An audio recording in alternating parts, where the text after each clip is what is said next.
I'm recording, boys. Alright, I'm at the lot. Today I'm using all my time wisely. Got a video in the morning, got a video in the afternoon, and I'm about to get another video for you guys. This one is for the people that want to learn how to circle. Oof. First things first, you want to have an idle adjuster. Unless you're on a Grom, you can get away with it. But if you don't have an idle adjuster, hate to tell you, but it's gonna suck. You're gonna have to use a lot of throttle, and it can get really sketchy. So I don't recommend you throttling it. I recommend you getting a idle adjuster, which on the FZs, they're right here. Mine is cut, so I just go in there and turn the knob. I can go down or up. Think of it as cruise control. Let me go where there's not that much noise going on. Alright, if you notice that the quality has changed, it's because I'm going back and forth between the iPhone and the Insta360. So hopefully you guys can see a difference in the quality. iPhone's usually really good. Oh, my glove. Think of the idle adjuster like cruise control on a car. It pretty much, you turn it up and it'll stay at whatever speed you set it at. So technically, if you're riding 5th gear and you turn your idle up to 5-6K, your bike is going to end up idling around that speed. So depending on the speed, that's where your bike's going to just cruise at. No, it doesn't harm your bike unless you either one, turn it on with your idle super high, or shift in between gears. So shift from neutral to gear at a dead stop. That's the only times you will actually do some damage. But other than that, just make sure you turn your idle back down, especially on FZs. They don't like to be turned off while the idle's up, or else it'll start running a little weird. All right, so number one thing is you need to learn how to catch idle. So on that, you're gonna have to practice going straight line. Turn your idle up to about 35 to 5K, depending on what bike you are on and how much your bike pulls on idle. FZ07s, they don't pull that hard, so these ones you pretty much have to max it out, which is about 5 to 6K. At least mine does. Right around that point is where it doesn't turn anymore. But on 636s, 35K pulls super hard, so you can stay around that range. But yeah, learn how to do straight line and turn your idle up. First gear, just let it, drop it back and let it idle catch. So here, I'm gonna go ahead and demonstrate some idle catching, and then we can move on to the next portion. If you hear me breathing quite a bit, it is 90-ish degrees out right now, and I'm out here practicing. So just bear with me. It's hot, and I figured I'd go ahead and make this video for you guys since I'm at the lot. It gives me something to record for today, even though I've recorded quite a bit, but I'm gonna probably end up spacing out these videos. Once you have your idle adjuster, this is about stock idle right here, right? Okay, so what idle's gonna do is pretty much this. The bike pulls on its own, okay? So if you're just learning this and you don't really know much about idle, this is idle right here. Idle's pulling the bike, it's giving it gas without you giving it gas. So my idle down here, if I turn it up, you can hear the RPMs going up, and the bike's gonna start moving faster. Capiche? You get that? So the bike's moving on its own at this point. She's doing what you need it to do, and for circles, this is pretty much all the speed you need. You don't need to go faster. You don't need more pull than that. But when you go to input some brake, you need to be careful, because it might shut off on you because it doesn't have that throttle to keep it going. So first things first, learn how to catch idle. That has to be the number one thing on your list. If you don't know how to catch idle at slow speeds and circles, it's going to be a nightmare for you. It's just not going to work out. You need to go to a lot and practice going. It's really slow and letting idle do its job. So I'm gonna give you an example of what idle is. So here, this is all idle right here. I'm inputting some gas because we're going a little faster, but right here, this is idle. I'm not even on the gas, as you can tell. And then if the bike drops a little bit, I give it a little bit of gas. This is all idle. So you want to be pretty much here. You want to be here. This is when you start to want to learn how to circle. You want to be able to do this. Go real slow, super slow, like this. This is all idle right here. I'm not giving it gas. Just do that back and forth in the lot. Get comfortable with it, because you got to get comfortable with going slow. That's number one thing. If you are not comfortable with going slow, you're gonna get scared and you're gonna end up falling that way or that way, and things can happen. You jump off the bike, you whiskey throttle on your way down, you shut the bike off, and you fly forward. If you're wondering how I am standing, there's 3 different ways you can start in a circle. Let me show you. So you can do what normally people do. I don't recommend it. Is double peggers. So you stand on these 2. For catching idle, I think it's good, but to be in a circle, I don't think it's good, just because having your weight right here, it's hard to turn the bike. I can do it, but I have to use a lot of clutch, and it's not comfortable by any means. The way I personally like to start a circle every time is staggered. So 1 foot here, 1 foot here.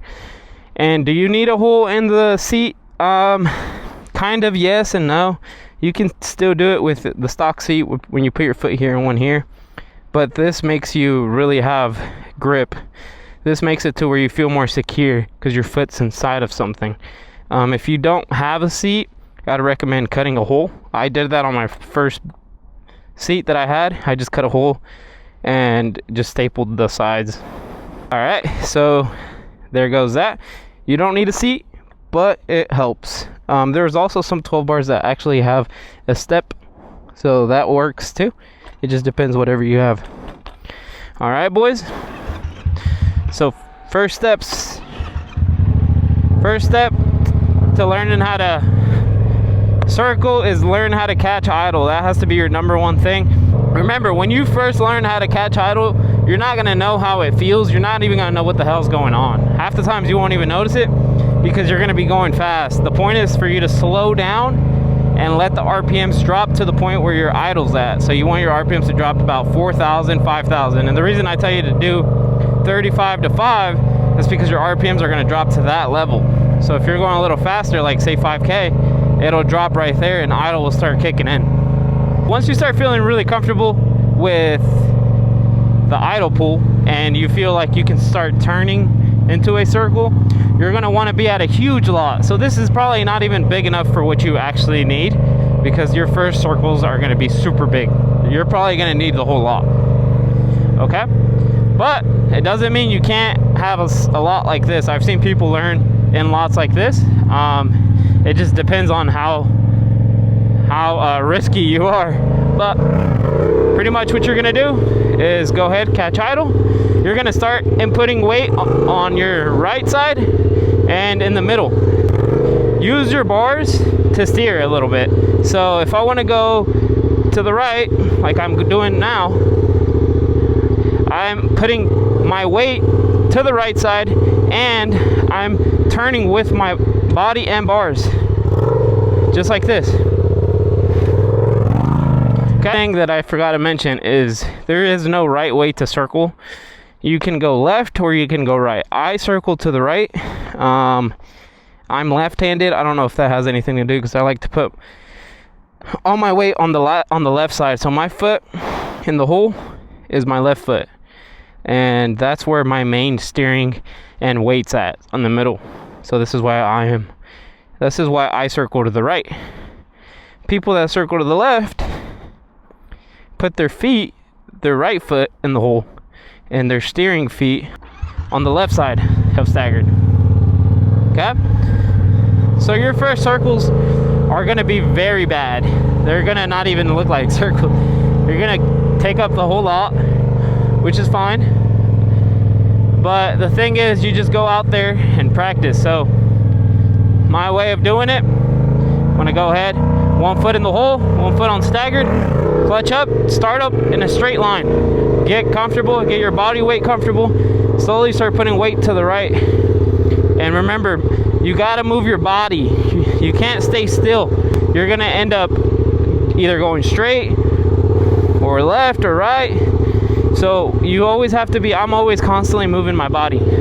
So if I want to go to the right, I input more weight to the right. And I'm pushing the bike kind of towards the circle. So it's going right. You see how I'm throwing the bars a little bit. So these are a little too tight for what you're going to be doing. But you guys get the gist of it. Throw your weight. So straighten out, put some weight to straighten out, put some weight in the middle. To cut in, put weight to the right, turn your bars into the circle. So if you want to cut in, you throw your bars into the circle and you push down with your right, like just like this. See? I'm on the other side of the bike. All right. Go ahead and park this bike for you. That way I can show you standing up. There you go. All right, so say you're circling, right? 1 foot here, 1 foot here. If you want to go to the right, you want to cut in more, you're going to put more weight on the right and you're going to be steering. Look at my arms. Steer in, push in the bike. Push the bike into the circle like this. You don't want to keep them straight because that's just going to make the bike go straight. You're going to want to also input weight on both of your feet. So you're going to be doing kind of this motion. But remember, you got to stay balanced. You got to stay balanced with the bike. Your first circles are not going to look anywhere near like that. But remember, your body, you have to keep it loose. You have to train your body to feel comfortable while your bike is up in the air going 5 miles an hour. This is the reason why people can't learn in a day or two or in a month, because you need to train your body to feel comfortable in that scenario. It's not common for somebody to be super balanced at 12 o'clock while their bike is like going really slow and you're trying to turn it. You're not going to be comfortable doing that. And the reason you're not going to learn it right away is because you need to train your body to feel comfortable. The more comfortable you get, the better your circles are going to get. Okay? That's why I tell everybody, it's like, people are like, how do you circle? You circle, a lot of people can just say seat time, but it's true. You need a lot of seat time. You need to train your body to feel balanced on the bike in those types of scenarios. So for me, say, for example, I've been coming out here going for 4 years now, and all I work on, people say like, dude, all you're doing is circles, all you do is the same shit. I'm feeling comfortable. I get to the point where I can put my bike up, I'm standing straight up, I don't have any worry that my bike is out of control. This standing up on my bike while it's at 12, while giving it gas, while hitting the brake, is normal to me. This feels good. This feels like an everyday thing, like I just go outside and run. So once you get better, you'll be able to put the bike exactly where you want it, or you can just park it just like this. Park it, walk it, get on it, go. That takes time. I've been practicing the sport and mastering just that, what you just saw, and for some people that's mind-blowing, but for me it's something I do on 2 to 3 times out of the week for 8 hours, 5 hours, 4 hours. So for me, this is all normal. It feels balanced. So don't give up. Don't feel like you're not gonna learn, because you are. You just need to put a couple months of seat time. When you go to the lot, work on circles. Skip that straight line stuff for a little bit. That ain't gonna go away. That stuff, you can always do straight line. Straight line, you will never forget it. If you do one session of circles and you don't do it for a month, you're gonna be right back where you left off. You're gonna suck. If you feel like you progressed, you're gonna down progress. You're not gonna remember how you were doing it. Why? Because your body is not comfortable doing it anymore. When I take off a month from riding, say I go on vacation or something, I come back, my first circle is trash. Why? Because I'm not used to it. So I have to let my body get used to it and remember how that feels and the muscle memory that it takes to hit the brake, to hit the clutch, to hit the throttle, to let the idle pull. If you know how to circle, you know how to straight line, you're gonna have the best time on your bike, because you're gonna be at a parking lot and have fun. You can go out and ride streets and have fun. You don't have to be only a street rider. You can be both. You can take a little bit of time, learn how to do lot, and then go back to the streets, and then shit, if you want to do some circles, do circles, man. You get more rep, you get more street cred, and honestly, it makes you a better rider. If you just know how to use everything on your bike, you know how to circle, you know how to stop, blah blah blah. But remember to be at a big lot. And then I should probably go over the controls, right? So a lot of people, when I first started learning how to circle too, I ride straight line like this. So I don't know if you guys see in my straight line videos back then. I still do it. If I do straight line, I'm using one finger and one finger is not on the clutch. I do that because these two fingers right here, I have a really bad issue where I can't grip it. It hurts me right here. So I don't have a lot of power to hold on with two fingers and jump around. It hurts, and then not only that, but it makes my wrist super sore. So for me, I do it like this so I can have a full grip and still use the brake. It's not ideal because you're gonna have to learn how to reverse that. So you're gonna have to learn, if you're doing circles, you're gonna have to learn how to use the clutch, how to put your finger up here and use your brake with this instead of with this. So I had to relearn how to use clutch and brake. When you're first learning, you don't even want to think about clutch work. That's later down the road once you figure out how to cut into circles and stuff. Clutch work is very important in circles, but it's not necessary immediately. You can still circle without clutch work. I've seen a lot of people. There's a guy here, Mike, circles without clutch work, and it's crazy because he does everything I do, but the only thing he can't do is just jump to combos and stuff. He has to do it while he's in idle. And in my opinion, when you stall, jump, stall, jump, stall, it has more of a flow and a style, and it gives you more control in a way. So you can steer the bike straight, you can steer the bike wherever you want it to go. So that's the reason why people use clutch in a circle. If you already learned how to circle the proper way, if you already learned how to catch idle, clutch work is one of the scariest things. It took me a while to learn clutch. I was so scared of it just because it's like, it's mousetrap city, bro, and you're gonna mousetrap a couple times. It's gonna hurt a little bit, but eventually you're gonna get the rhythm down. And if you want to see what clutch work does, it pretty much helps you reset your circle and redirect your bike wherever you want it. So say if you are in a circle that's super tight, if you don't know how to clutch work, you're not going to be able to get out of it. You're in a tornado.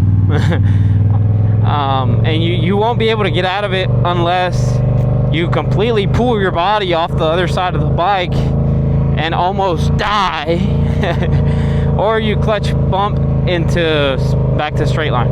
So I'm gonna give you an example of that. This is for the ones that have more advanced, already learned everything about circles, and they just want to kind of get into that. So by what I mean is, like, here, this is an aggressive circle right here. If I didn't know how to clutch bump, I wouldn't be able to get out of this, because look, if I try, I can't even do it without the clutch. If I try, the bike is gonna stall and I'm gonna fall to the side. So that's where clutch is necessary. Let me show you an example. I wanted to show you the pancake, but I really don't want to drop my bike. So I'm gonna get into one of those. Call these the tornadoes. They're cool, but you can't get out of them. And this is what most people do that don't know how to clutch work.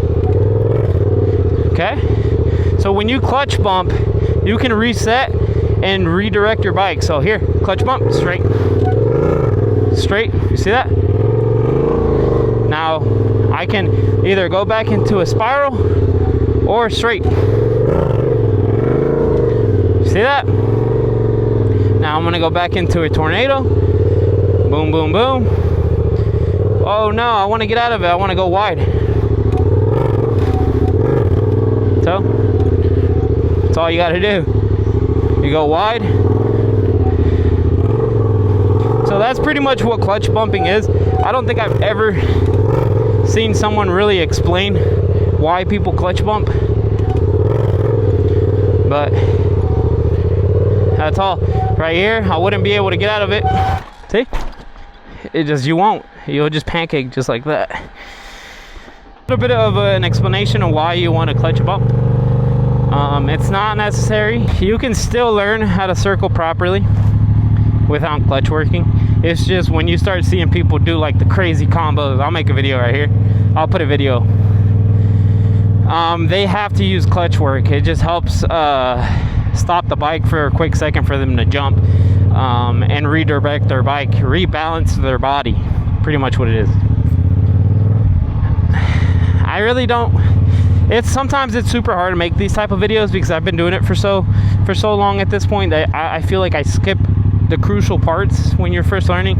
So when I was first learning, there's a lot of things that I wanted to know that people in the videos didn't explain, but it's just that we have it under control. So we have so much muscle memory to it that we skip those parts and we go instantly like, oh yeah, into a circle, you know? So if this video was somewhat helpful, there you go. If it wasn't, I'm sorry. I tried to make something for you guys. I hope you guys enjoy it. Oh, of course, you do need a handbrake. You can do circle sit downs, but this video is none of that. This video is strictly for stand-ups with a handbrake. And yeah, if you are on an FZ07 though, you do have a disadvantage from somebody learning on a 636, because the 636 has way more idle pull due to it being a 4-cylinder. These are 2 cylinders and they don't pull as hard as a 636. So somebody learning on a 636 might learn quicker than somebody on an FZ07 because these things are ticking bombs when they're up. If you are idling slow, put an example, here's the bike right now. So I'm gonna put it in second. A 636 will pull through this, no problem. Here, this bike has barely any idle pull, and I run a 60 tooth. So a 60 tooth is quite a bit for these bikes. I'm not saying you can't learn on a stock, but it's gonna make it a lot harder for you. I would recommend, if you want to learn how to circle, I would skip the stock for now. If you're determined to learn on stock and ride stock only, just know you're gonna be left behind by somebody that has a 54 and up. Even a 54 is a little harder. It's just because it doesn't have enough idle pull as it is. So the more tooth you put back there, the better it is going to be for circles. I have a 60 tooth and this thing pulls pretty well for what it is. But when I was learning, this thing to me didn't have any idle pull.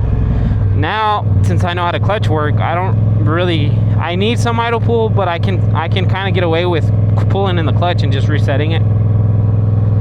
But if your boy has a 636 and you have an FZ and you guys are both learning circles, he might learn quicker than you. So just remember that FZs aren't good for the lot, but they are doable. This is my lot bike. Everybody when I was learning has always said these bikes aren't good for the lot. They're only street bikes, and I've proved them all wrong. Stoppies, same thing, proved them wrong. Circles, same thing. These bikes are money. Just whatever you have, man, go out, enjoy it, ride it.